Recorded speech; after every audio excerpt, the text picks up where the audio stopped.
네, 안녕하세요. SC제일은행 박종훈입니다. 우선 자료가 영어로 작성되어 있는 되어 있는 부분에 대해서 죄송하다는 말씀 먼저 드립니다. 제가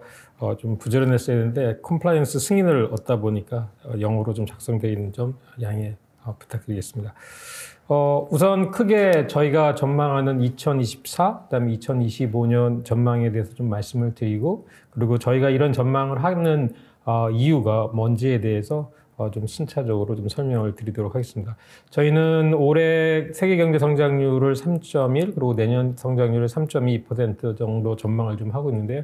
그렇게 본다면 글로벌 경제가 하드 랜딩보다는 소프트 랜딩을 할 그 가능성을 우선 높게 보고 있다, 이렇게 좀 말씀을 드릴 수 있을 것 같습니다. 물론 지정학적 리스크가 여전히 좀 남아있는 부분들이 있어서 아마도 경제 성장은 업사이드보다는 좀 다운사이드 리스크가 크지 않을까, 이렇게 좀 전망을 좀 하고 있고요. 미국 경제는 올해 2.4, 내년도 1.4% 정도 경제 전망을 보고 있어서 올해의 성장률은, 미국의 경제 성장률은 굉장히 견조하다, 이렇게 좀 보고 있고요. 저희가 이런 전망을 함에 있어서 그 연준의 정책은 올해 두 번의 연준이 좀 남아 있는데 아직 75bp 인하를 좀 보고 있어서 시장이 생각하고 있는 50bp보다는 좀 더 많은 금리 인하를 좀 전망을 좀 하고 있다, 이렇게 좀 볼 수 있을 것 같고요. 여전히 저희가 지난 9월에 있었던 그 노동시장의 전망치, 8월에 시장 전망치가 상당히 좀 견조하긴 하긴 했지만, 9월 정도, 10월 정도 들어서게 되면서부터는 노동시장의 둔화폭이 생각보다 좀 빠를 수 있다, 이렇게 좀 보고 있고, 그렇게 본다면 11월은 아니더라도 12월 정도에는 미국의 금리 인하가 50bp 인하 가능성을 아직 있다라고 저희들은 좀 보고 있어서 75bp, 그리고 내년도에도 한 125bp 정도의 금리 인하의 가능성을 좀 열어놓고 있습니다. 중국 경제는 전국 경제의 어떤 둔화의 모습이 좀 상당히 좀 강하게 보이겠지만, 최근에 나온 통화 정책, 그리고 재정 부양 정책들의 역할로 인해서 중국 경제가 올해 4.8% 정도는 성장을 할 수 있을 것이다, 이렇게 좀 보고 있고요. 내년도에도 4.5%의 성장은 할 수 있을 거다, 이렇게 좀 전망을 좀 하고 있습니다. 이런 그 대외 환경 속에서 우리나라는 올해 한 2.5%, 그리고 내년도 2.0% 정도의 성장을 전망을 좀 하고 있는데요. 아마도 내일 이제 저희 3분기 경제 성장 전망치가 나올 텐데, 저희 생각보다는 조금은, 저희가 한 2.3% 정도 보고 있는데, 그보다는 좀 둔화될 가능성이 좀 있다, 이렇게 좀 보이는 것 같고요. 그렇게 본다면은 3분기의 전망치에 따라서 올해 성장률 자체가 2.5보다는 좀 다운되는 그런 리스크가 있지 않나, 이렇게 좀 보이는 것 같습니다. 그렇지만 전반적으로 올해 내년 성장률 자체는 2%를 넘어가는 성장을 할 거다라고 좀 보고 있고요. 그렇게 본다면 우리나라의 포텐셜 GDP가 한 2% 정도 본다면 그보다는 높은, 아무래도 경기의 성장세가 약간 확장되는 측면에 있지 않을까, 이렇게 저희는 전망을 좀 하고 있습니다. 우선 제가 말씀드린 그런 그 경제 성장률의 베이스가 되는 환경들에 대해서 조금씩은 좀 짚어보도록 하겠습니다. 우선 그다음에 글로벌하게 금리 인상을 쭉 해왔던 부분들이 전반적으로 이 경제 환경 자체, 현재 금리 자체가 상당히 좀 높다라는 부분들이 있고, 그런 높은 금리로 인해서 소비라든지 투자라든지가 좀 둔화되는 모습을 좀 확실히 좀 보여주고 있다라는 것들을 좀 볼 수 있는 것 같은데요. 전반적으로 투자 측면에서는 기업들의 어떤 투자를 위한 그 랜딩이라든지 이런 것들이 정체되고 있는 모습을 좀 보이고 있고, 또 소비가 좀 둔화되면서 인플레이션도 EU 지역이나 또 미국 지역이나 좀 둔화되는 모습을 좀 확실히 좀 보여주고 있다, 이렇게 좀 보이는 것 같고요. 특히 미국의 인플레이션 둔화와 더불어서 그 소비자들의 그 부도율 자체도 좀 상승을 하는 모습을 좀 보고 있어서 현재의 금리 자체가 전반적으로 경제 상황을 둔화시키는 역할은 분명히 좀 하고 있다, 이렇게 좀 보고 있습니다. 무엇보다도 미국의 그 노동시장이 전반적인 추세가 확실히 둔화되는 모습을 이렇게 좀 보여주고 있는 모습을 보이고 있는데요. 아무래도 지난달에 미국의 노동시장이 생각보다 좀 좋아서 갑자기 미국의 금리 인하에 대해서 뭐 올해 한 50bp 인하는 뭐 11월, 12월 중에 분명히 있을 수 있다라는 시장 전망이 상당히 위축되는 모습을 좀 보이긴 했지만 전반적인 추세 자체에서의 노동시장의 둔화는 좀 지금 진행이 되고 있다라고 좀 볼 수 있는 것 같고요. 특히 오른쪽 그래프에서도 보시다시피 이 인플레이션 대비 임금 상승률이 좀 상당히 높다라는 점은 앞으로의 노동시장이 더 이상 더 확장하는 데는 확실히 좀 부담이 될 거다 이렇게 저희는 전망을 좀 하고 있습니다. 전반적으로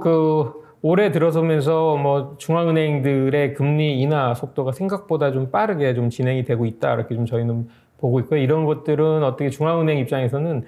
경기의 둔화에 대한 어떤 인식이 좀 빨라지고 있기 때문이다 이렇게 좀 보고 있고 뭐 연준도 저희가 생각했던 것보다는 좀 빠른 50bp 금리 인하를 했지만 ECB에도 상당히 좀 빠르게 금리 인하를 해 나가고 있는 모습을 보이고 있어서 글로벌하게 중앙은행들의 이 통화 완화 정책이 좀 진행이 되고 있다 이렇게 좀 볼 수 있고요. 뭐 예외인 것이 결국에 일본 은행 같은 경우, BOJ 같은 경우에는 오히려 금리를 좀 인상을 좀 했지만 뭐 그래봤자 워낙 낮은 금리 수준에서 오히려 금리를 정상화하는 과정에서 뭐 0.25%까지 금리를 올린 상태이기 때문에 다른 이 나라들의 정책에 비해서도 여전히 뭐 금리 정책이 높다 이렇게 볼 수는 없는 상황인 것 같습니다. 저희가 올해 뭐 계속 말 들었으면서 가장 큰 전망의 리스크라고 본다고 한다면 결국에 지정학적 리스크, 그다음에 이 중동 지역의 리스크 이런 것들을 좀 볼 수 있을 것 같긴 한데요. 아마 제일 큰 거는 앞으로 이제 한 2-3주밖에 남지 않은 미국의 대선이 가장 큰 이 내년도의 경제 전망, 그다음에 불확실성의 가장 큰 팩터가 되지 않을까 이렇게 좀 보고 있습니다. 이렇게 보는 뭐 가장 큰 이유는 뭐 가장 중요한 게 트럼프의 당선 가능성이 좀 요즘 나오는 서베이 결과들을 보면 상당히 좀 높게 나오고 있는 것 같은데 트럼프가 다시 재집권을 하게 된다면 중국의 과세, 매길 세금이라든지 이런 것들이 사이즈가 굉장히 클 거다라고 좀 보고 있고 그렇게 된다면은 이 세계 경제가 좀 둔화가 되고 또 인플레이션도 높아질 거다 이렇게 좀 볼 수 있는데요. 그런 것들로 인해서 중국 경제의 둔화의 폭이 커지지 않을까 이렇게 좀 보고 있는 경향이 있고요. 그렇게 된다면 우리나라와 같이 중국의 경제도 의존도가 높은 나라의 경우에는 이 트럼프의 재집권으로 인한 그런 금융의 경제 성장에 대한 리스크 이런 것들이 좀 커질 수 있다 이렇게 좀 볼 수 있는 것 같습니다. 무엇보다도 최근에 중국 경제를 놓고 보게 되면 전반적인 중국의 GDP 갭이 지난 20년 3분기 이후로 계속 마이너스를 좀 보이고 있어요. 그러니까 경제 성장률 자체가 전반적으로 중국 경제 성장률이 코로나 이후에 전혀 리바운드를 좀 못하는 모습을 좀 보여주고 있고 이런 것들이 좀 더 세큘러한 그런 트렌드인지 아니면은 지금 중국이 겪고 있는 크레딧 리스크와 관련된 것들을 극복하지 못하는 과정에서 겪는 사이클인지 아니면 이게 전반적인 중국 경제 성장의 어떤 모멘텀이 이제는 예전과 같은 5% 이상의 성장을 못하는 그런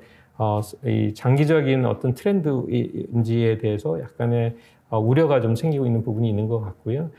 현재 보이는 중국 경제 성장의 모습을 보게 되면 GDP 갭이 계속 마이너스를 좀 보이면서 성장에 대한 우려가 있다 이렇게 좀 볼 수 있는 것 같습니다. 중국 경제가 제가 생각할 땐 결국에 성장을 하려면 결국에 부동산 시장이 좀 살아나야지만 그게 가능할 거다 이렇게 좀 보고 있는데요. 보시다시피 리얼 부동산 시장이 여전히 좀 마이너스 성장을 좀 하고 있고 또 부동산 시장의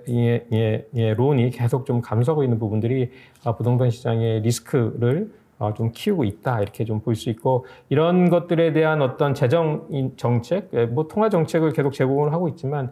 부양을 위한 재정 정책들이 좀 나와야지만 중국 경제가 개선될 수 있지 않을까 이렇게 좀 보고 있습니다. 그리고 중국의 내수가 좀 살아나려면 소비자들의 어떤 센티먼트가 좀 개선이 돼야 되는데 최근에 중국의 주식 시장이 좀 안 좋았던 부분들 그리고 또 전반적인 트렌드상으로 보다시피 그 중국의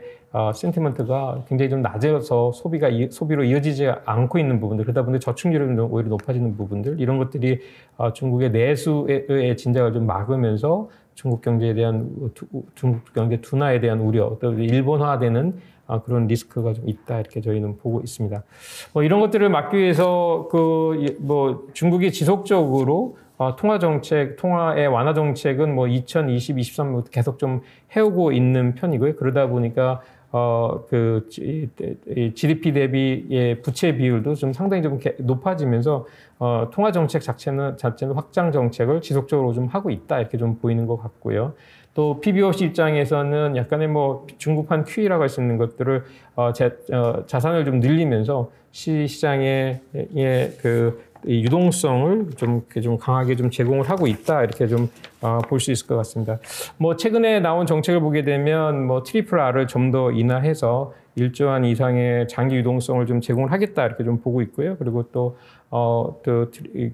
세븐데이의 트리플 R 레이트도 한 20bp 정도 낮춰서 1.5%까지 낮춰서 유동성을 좀 더 제공을 하겠다라는 게 PBOC의 계획인 것 같은데요.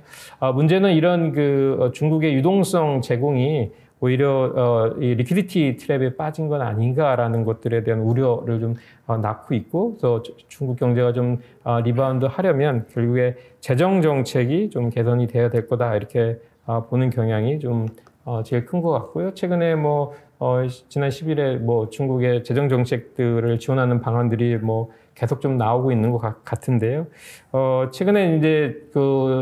이 중국의 중앙 정부가 세수라든지 토지 판매의 부족으로 해서 작년보다 저희가 보다는 한 3% 정도의 재정의 지출이 좀 적었었다라고 좀 보고 있는데요. 하반기 들어서면서부터는 저희는 9월부터 한 12월 사이에는 한 11%에서 12% 작년 대비 이 재정 지출이 좀 중앙 정부의 재정 지출이 좀 상승을 하면서 중국 경제의 성장을 지원하는 모습을 보이지 않을까, 이렇게 좀 보고 있습니다. 결국에 중국 경제를 좀 보면 이 재정 정책, 그러니까 단순한 통화 정책이 아니라 재정 정책이 같이 수반이 될 때 경제 성장을 지원할 수 있을 거다, 이렇게 좀 봐서 중국의 성장률을 저희가 아까 말씀드렸듯이 4.8% 보고 있지만, 그런 것들은 대부분의 경우에 재정 정책과 통화 정책이 지원이 돼야지만 가능할 수 있는 숫자다, 이렇게 좀 보고 있습니다. 이런 상황에서 보게 되면 결국에 미국은 좀 상당히 좀 견고할 것 같은 성장, 중국은 성장 자체는 좋지 않아서 정부 정책이 지원을 해줘야 되는 그런 환경으로 보이는 상황인데요. 우리나라의 올해 내년도 성장을 저희가 보게 되면 아까도 말씀드렸듯이 2.5, 2.0 보고 있는데, 이 숫자가 조금은 약간 더 옵티미스틱한 그런 가정하에서 좀 가정을 한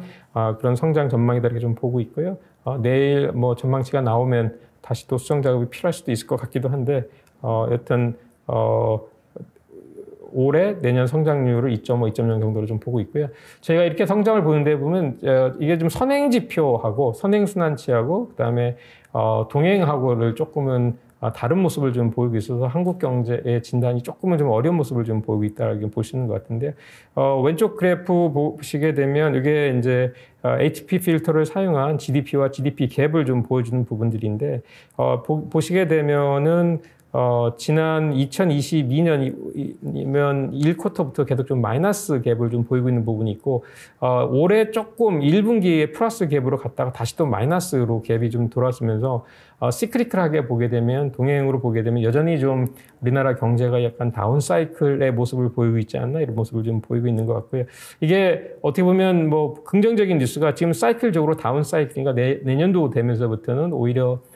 내수나 설비 투자가 좀 살아나면서 업사이클로 갈 수 있다라는 긍정적일 수도 있지만, 어떻게 보면 이게 이제 L 쉐이프 되면서 이 불황이 좀 길어지는 거 아닌가에 대한 우려가 있을 수 있는 부분이 있다, 이렇게 좀 보이는 것 같고요. 오른쪽 그래프 보시게 되면 여전히 대부분의 성장이 수출 중심으로 좀 일어나고 있는 부분들, 내수가 위축되어 있는 부분들이 한국 경제에 어떤 부담을 주고 있다, 이렇게 좀 볼 수 있는 것 같고,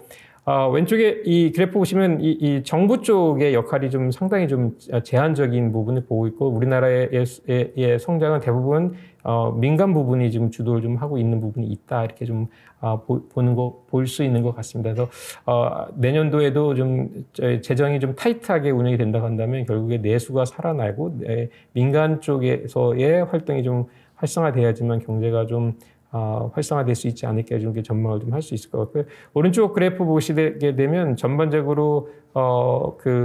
이 성장에 대한 어떤 기여 부분을 좀 보고 있는데 보시면 상당히 최근으로 올수록 그 폭이 좀 작아지는 부분들을 좀 볼 수 있어서 어떻게 보면은 플러스도 뭐 예전에는 좀 뭐 이 플러스 마이너스가 같이 있었던 부분이 있었다면 지금은 플러스도 그렇게 크지 않고 마이너스도 크지 않고 약간의 기여한 부분들이 좀 다이내믹한 부분들이 좀 사라지면서 한국 경제가 조금은 이제 뭐 머처된 이코노미가 보이는 그런 모습들을 보여서 이렇게 재미있지 않은 성장의 모습을 좀 보이고 있다 이렇게 좀 말씀을 드릴 수 있을 것 같습니다. 전반적으로 노동 생산성 같은 경우에는 좀 지속적으로 좀 이 임금 대비 좀 떨어지고 있어서 전반적으로 우리가 보는 경제 성장률을 전망할 때 K, 뭐 L 이렇게 보게 된다면 노동 성장성이 이렇게 그렇게 높진 않다 이렇게 좀 보이는 것 같고요. 반면에 R&D 쪽의 투자는 계속 좀 늘어나고 있는 부분들이 있어서 그런 것들이 장기적으로 이 생산성 향상에 좀 기여가 될 수 있는 부분이 있겠다고 보이는 하는데 반면에 최근에 설비 투자 부분들이 좀 많이 좀 GDP 대비 지금 감소하고 있는 부분들이 있어서 이게 어떻게 보면 우리나라 기업들이 우리나라보다는 다른 뭐 미국이나 뭐 중국이나 이런 쪽에 투자를 좀 늘려나가는 부분들이 오히려 우리나라의 설비 투자를 줄이고 있는 부분들이 있을 수 있다라고 좀 보여서 그런 것들은 우리나라의 전반적인 경제 성장에는 좀 부정적인 모습이다 이렇게 좀 볼 수 있는 것 같고요. 만약에 트럼프가 또 재선이 된다고 한다면 오히려 이런 캐피털 아웃플로, FDI 이런 부분들이 지속적으로 상승할 수 있는 빌미를 좀 제공할 수 있어서 이게 또 우리나라 경제 성장 전반적으로는 좀 부정적인 모습일 수 있겠다 이렇게 좀 보시는 것 같습니다. 그나마 이제 올해 좀 다행이었던 거는 수출이 성장률이 좀 있으면서 경제 성장률을 좀 지원한 부분들이 있었는데요. 보시면은 전반적으로 성장의 이 수출의 모멘텀이 조금은 좀 둔화되는 모습을 좀 보이고 있어서 내년도 되면은 이 부분들이 다시 또 그 성장률이 좀 밑으로 빠지는 거 아닌가 하는 부분들이 우려가 있을 수 있는 부분들이 있는 것 같고요. 전반적으로 각국의 투자율을 보더라도 전반적으로 최근에 들어보면 확실히 성장세가 좀 둔화되고 좀 오히려 좀 시크리컬하게 정점을 찍은 모습을 좀 보이고 있어서 내년도의 경제에 대한 우려는 조금은 남아있는 부분인 것 같습니다. 이런 올해 수출이 좀 개선이 되는 부분이 있으면서도 이런 것들이 설비 투자로 그렇게 크게 이어지지는 좀 못했던 부분들이 약간의 우리나라 경제에 대해서 좀 우려스러운 부분이 좀 남아있는 것 같은데요. 제가 볼 때는 우리나라 경제에 대해서 약간은 좀 이 지표들이 좀 소비와 그 다음에 생산이 좀 다른 모습을 좀 보였던 부분들이 있는데 이런 것들이 전반적으로 기업의 센티먼트나 이런 것들을 좀 개선되지 못하게 하는 모습들을 좀 보이고 있는 것 같고 이런 것들이 투자로 이어지는 모습의 원인이었지 않나 이렇게 좀 보고 있습니다. 그나마 이제 좀 다행이었던 거는 노동시장이 생각보다 꾸준히 좀 그 인구의 어떤 감소라는 측면을 생각해 본다면 꾸준히 좀 상승해 왔다는 부분들이 있는데 이것도 최근에 들어서는 좀 둔화되는 모습을 좀 보이고 있고 또 임금 상승률 자체도 계속 좀 떨어지고 있는 모습들을 성장률이 좀 떨어지고 있는 모습을 좀 보이고 있어서 이런 것들이 소비의 향후 지속적인 소비를 늘리는 데에는 좀 제약적인 역할을 할 수 있을 거다라는 측면에서 뭐 너무 큰 소비를 통한 경제 성장률을 좀 기대하기도 좀 어려운 부분이 있지 않나 이렇게 좀 보이는 것 같습니다. 그나마 이제 다행인 것은 인플레이션은 확실히 좀 꺾이는 모습을 좀 보이고 있는 것 같고요. 또 기대 인플레이션도 좀 내리고 가는 모습을 보고 있어서 뭐 실질적인 임금의 상승은 이어질 수 있다라고 좀 보고 있고요. 그런 것들이 내년도에 내수를 좀 서포팅할 거다라고 좀 보고 있어서 내년도는 아까도 얘기했듯이 뭐 전반적인 수출은 좀 둔화되는 모습에서 수출 기여도는 내려앉지만 반면에 내수의 소비를 위한 상승에 대한 여지는 분명히 좀 있다 이렇게 좀 볼 수 있는 것 같고요. 그리고 아까 그 사이클적으로도 보이지만 동행지수와 달리 선행지수는 조금은 개선되는 모습을 좀 보이고 있어서 그런 것들은 우리나라의 성장을 지원할 수 있는 부분들이 있어서 뭐 내년도에도 올해보다는 성장세가 좀 둔화는 되겠지만 그렇다고 해서 우리의 뭐 포텐셜 GDP 2%보다도 좀 낮기보다는 2%보다 조금 높은 성장률을 보일 가능성이 더 크다 이렇게 저희는 보고 있습니다. 전반적으로 보게 되면 최근에 우리나라의 이 금리, 우리나라의 이런 뭐 설비 투자나 소비나 이런 것들이 조금 위축된 모습들을 보였던 것이 저희가 볼 때는 금리 수준이 조금은 경제를 뭐 지탱하기엔 조금 높은 수준이었다 이렇게 좀 보이는 것 같고요. 다른 뭐 연준이나 또 뭐 이 시장에 반영된 시장 금리에 반영된 그 금리의 인하에 대한 기대폭들을 이렇게 보게 되면 한국 시장에 대한 금리 인하 폭이 미국에 대한 금리 인하 폭보다 좀 상당히 좀 낮았다 이렇게 좀 보이는 것 같고요. 내년도까지도 보게 되면 우리나라의 뭐 시장의 그 금리의 인하의 컨센서스가 내년 상반기까지 앞으로 한 50bp 정도 더 인하의 전망치를 좀 보고 있는데 아까도 말씀드린 미국은 뭐 올해 한 75, 그다음에 내년에 한 125bp 정도까지 금리 인하를 좀 보고 있으니까 미국보다는 상당히 금리 인하에 대한 기대치가 좀 상당히 낮다 이렇게 좀 볼 수 있는 것 같고요. 뭐 그런 데는 뭐 여러 가지 이유가 있겠지만 한국은행에서도 여러 번 얘기했지만 금리 인하기에 가지는 그 부동산 시장, 그다음에 가계대출의 상승 이런 것들이 전반적으로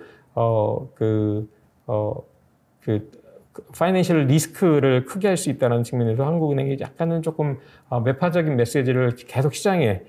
보내온 것이 금리 인하에 대한 기대치를 낮추는 역할을 하지 않았나 이렇게 좀 보고 있고요. 그러다 보니까 이 좀 금리 상황에서는 전반적으로 소비가 리테일 세일즈 같은 부분에는 좀 지속적으로 좀 떨어지는 모습을 좀 보여줬다. 그나마 반도체가 좀 상승을 하면서 경제를 성장하는 모습을 좀 보이는 그런 이유였지 않나 이렇게 좀 보이는 것 같습니다.